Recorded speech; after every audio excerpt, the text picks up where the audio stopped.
حق میں آپ رد و بدل نہیں کر سکتے یا مان سکتے. اور آپ کے پاس جو حق ہوتا ہے اس میں سب سے پہلی بات سچائی ہوتی ہے. سچ اور حق کا چولی دامن کا ساتھ ہے. اگر پیغمبر نے کچھ فرمایا کسی ہستی کے لیے، کسی شخصیت کے لیے، تو جیسے انہوں نے فرمایا، مثال کے طور پر انہوں نے فرمایا کہ میری بیٹی فاطمہ میرے جگر کا ٹکڑا.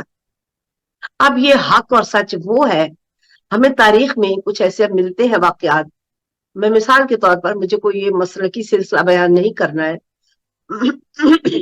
کہ تاریخ میں کچھ ایسی روایتیں بھی ملتی ہیں کہ معاذ اللہ ہم جو کچھ لوگ ہیں وہ غلط کہہ رہے ہیں، کچھ ایسا ہے. رسول اللہ کی 4 بیٹیاں تھیں. دیکھیے، رسالت ایک عظیم ہستی کا نام، ایک نظام میں اخلاقیات اور ہر چیز میں توازن دینے کا وہ ایک ایسا منبع ہے جن سے ہم بہت کچھ سیکھتے ہیں. بے شک مختلف روایتوں میں سے اب ہم نے کسی چیز کا فیصلہ کرنا ہے. مثال آ گئی سامنے رسالت ماب کی، تو میں یہ دینے کے لیے آپ کی جو گوش خراشی کے لیے آمادہ ہوئی. تو اب مجھے تاریخ میں یہ بھی ملتا ہے کہ وہ کچھ ایسی وہ خواتین یا وہ بچیاں ایسی تھیں جو جناب خدیجہ کی خواہر کی تھیں، یا انہوں نے ان کو پالا تھا، اور وہ رسالت ماب نے ان کو اپنی اولاد کی طرح لیا تھا. یہ آج کی نہیں بلکہ ہمیشہ کی یہ رسم ہے. جب کوئی کسی کو کفالت کرتا ہے، اس کے سر پہ ہاتھ رکھتا ہے، تو اس کو ہم اسی کا حصہ، یا بھئی میرے بیٹے. ہم آج دنیا کے عالم میں دیکھ لیجئے، کوئی اچھا بچہ، کوئی اچھا بیٹا، کوئی آپ کے ساتھ نیکی کرتا ہے، اچھائی کرتا ہے، تو وہ آپ مجھے تو ایسا ہی لگتا ہے کہ میرا اپنا ایک بھانجا، وہ اتنا پیارا بچہ ہے، وہ معرفت کی طرف اتنا آمادہ ہے، ایک ایک بات ایسی پوچھتا ہے کہ میری روح شاداب ہو جاتی ہے. اور میں ہمیشہ مسکرا کر کہتی ہوں، مجھے تو لگتا ہے یہ بچہ کہیں میری ذات سے ہی پیدا ہوا ہے.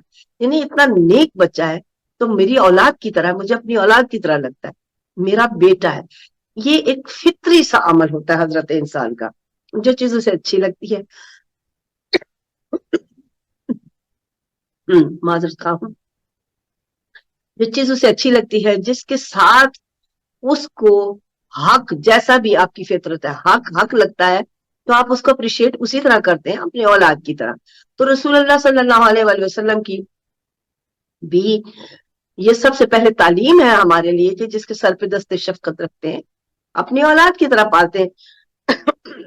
انہوں نے حضرت زید کو بھی لوگوں نے جب ان کا بیٹا کہنا شروع کیا، تو اللہ میں نے اس لیے منع کیا کہ بعد میں مستقبل میں ان کے بیٹوں میں، اور یہ تو ایک غیر ہے، خون رسول نہیں ہے، وہ نسل بنو ہاشم نہیں ہے، وہ ابراہیمی اولاد نہیں ہے جن پر درود و سلام ہے.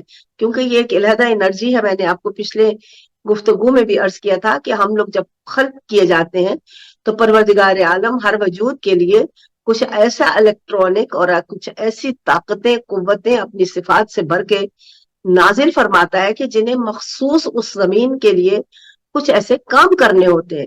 رسول اللہ کو جب بنایا، کیونکہ یہ آج کل دن بھی ہمارے خلقت کے دن ہیں، تو بات موضوع تو کوئی اور لے کر چلی تھی، ابھی چونکہ ذکر کیا تو مجھے خیال آیا کہ اس بات کو بھی میں ذرا مفصل آپ کے حضور میں بیان کروں. ہم ہر وقت کہتے ہیں ہم عاشق رسول اللہ، یا رسول اللہ، یا رسول اللہ، مدینے کی گلیاں، ایسے کر کر کے ہم نے اس کو عام سی ایک چیز بنا دیا ہے. ہر کوئی جو کسی نے لمبی داڑھی رکھی ہے، جس کو لباس اچھا نہیں ہے، پہننے کا سلیقہ نہیں ہے، خوشبو نہیں ہے، غسل نہیں ہے، طہارت نہیں ہے، پاکیزگی نہیں ہے، اور سب سے بڑی بات اخلاقیات نہیں ہے، زبان پہ گندگی ہے، زبان پہ گندے الفاظ ہیں، اپنی ذات کی ہوس ہے، اپنے نفس کے لیے بھاگتے پھر رہے ہیں. تو ایسے لوگوں کو ہم رسالت کی وہ شبیہ ماننے لگتے ہیں جب وہ جھوٹ موٹ کہتے ہیں کہ ہم عاشق رسول ہیں. کیونکہ عاشق رسول تو اس کو دیکھ کے پتا چلے کہ واہ، یہ ہونی چاہیے اصل شبیہ پیغمبر کی جو تمثیل ہے، مثل ہے، نقل یا سیرت بنائی گئی ہے. اس کو کہتے ہیں، یہ ہے عاشق رسول جو اپنے محبوب کی بات مانتا ہے.